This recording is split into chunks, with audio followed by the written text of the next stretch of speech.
Hello, goats.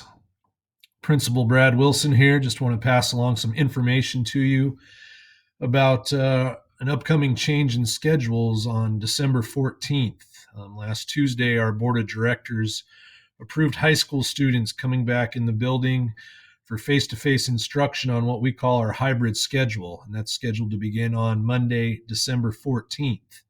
So between now and then, we'll be passing along information and training items to you to make sure we're ready to have a safe and very successful startup.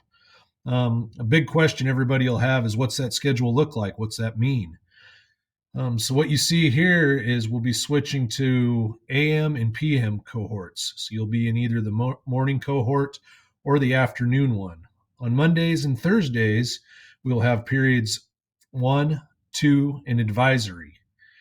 Wednesdays will look like our current Mondays with all online classes. You'll have all your classes and advisory via Zoom on Wednesdays. That'll allow us to deep clean the entire building, and teachers do have preparation time for their hybrid lessons. And then also on Tuesdays and Fridays, we will have periods 3, 4, and 5.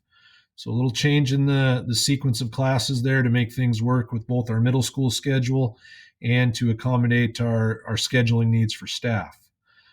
So again, Mondays and Thursdays we'll be switching to where students will have first period, second period, and advisory. Then on Tuesdays and Fridays, third period, fourth period, and fifth period. And Wednesdays will be all online, and you will have all 5 classes and advisory on Wednesdays. Some frequent questions that are starting to come up and will continue to come up. Um, how do we decide what cohort students are in, and when will I know that? Well, hopefully, we'll have that out to you by the end of this week. And the way that was decided is, first of all, by bus routes. Each of our bus routes can only run one time a day, so those bus routes have been split in half. Even if you drive to school for sorting purposes, if you live on a bus route, that placed what cohort you'll be in. Then after that, we really placed an emphasis on students who have siblings in elementary or middle school, that you're in the same cohort as them in case you have childcare duties. And then after that, we took everybody that was left over that wasn't assigned a cohort yet, and you'll be placed into either the AM or PM based on class sizes to balance our classes. Safety is our first guiding principle. So to make sure that we can have social distancing in classrooms, we need to make sure that none of our classes have more than 15 students in them during any given cohort. So that's the final decision maker.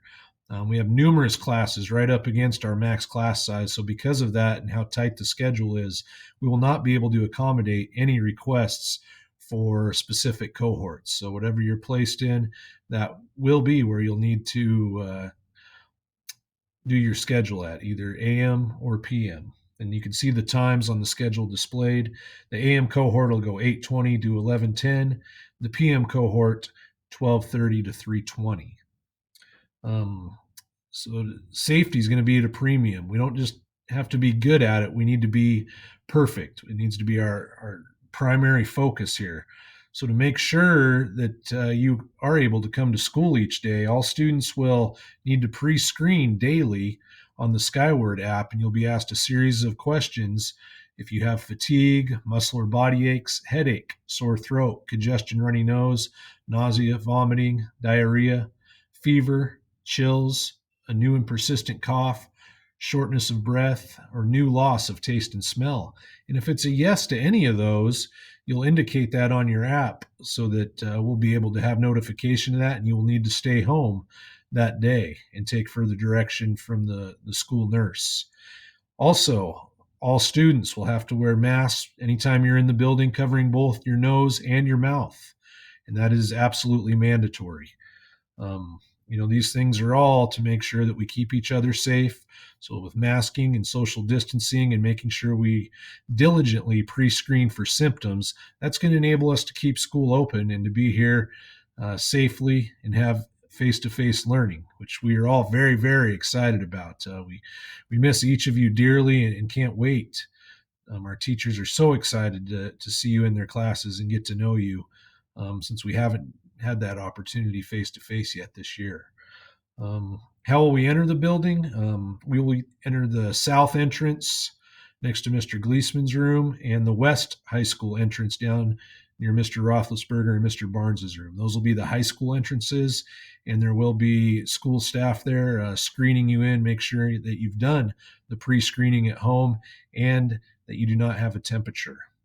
Um, Also important that you realize we will continue to provide meals to those who choose to take them. The way that will work is we will not be eating on campus. Again, another safety procedure we have in place to make sure that we're doing things as low a risk as possible. So no eating on campus. If you're in the morning cohort, you will be able to pick up your lunch for that day and breakfast for the next day at 11:10 and take that with you.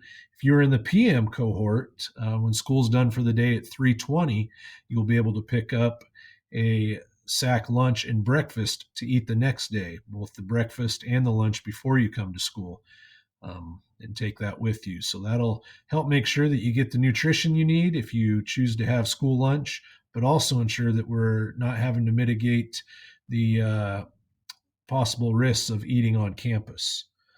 Another thing you need to do while I'm thinking about it, make sure you bring a water bottle. The drinking fountains will not be available, but the bottle filling stations will. Um, Also, if for some reason you want to just transfer into doing all online, even as we come back to face instruction in our hybrid model, you need to let myself and Mr. Phelps know right away if you have not already done so. So, most of you let your advisors know at your fall conferences if you were going to want to stay online if we came back. And if you did so, you should have been contacted by now by Mr. Phelps. So, if you haven't heard from Mr. Phelps and want to stay all the way online, please let us know right away so we can get that planned. I know this seems like a lot. This is just a small introduction of things you're going to need to know prior to us returning to the building on December 14th. Hopefully, it answered some of your initial questions about the schedule and gave you an idea of what life's going to be like as we return back to the building for in-person instruction. Super excited, and earlier this year we had a chance to go over our Chelan way and be more. You're just going to need to continue that as we come back to the building. You're going to need to be really motivated about following our safe practices and open-minded that things are going to look different than they did last time you were in the building as a student last March. Also going to need to be very respectful. We're going to have lots of guidelines that you need to follow.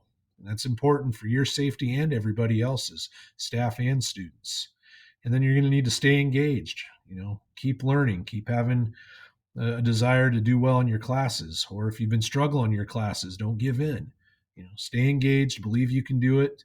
We're going to be working with each and every one of you to be successful. So can't wait. Be on the lookout for more information, and hopefully this is enough to get you started thinking and understanding what school's going to look like starting December 14th, pending a review this Wednesday the 2nd by our Lake Chelan School District Board of Directors of our reopening plan. Can't wait to see you all. Hope this was helpful. Go Goats.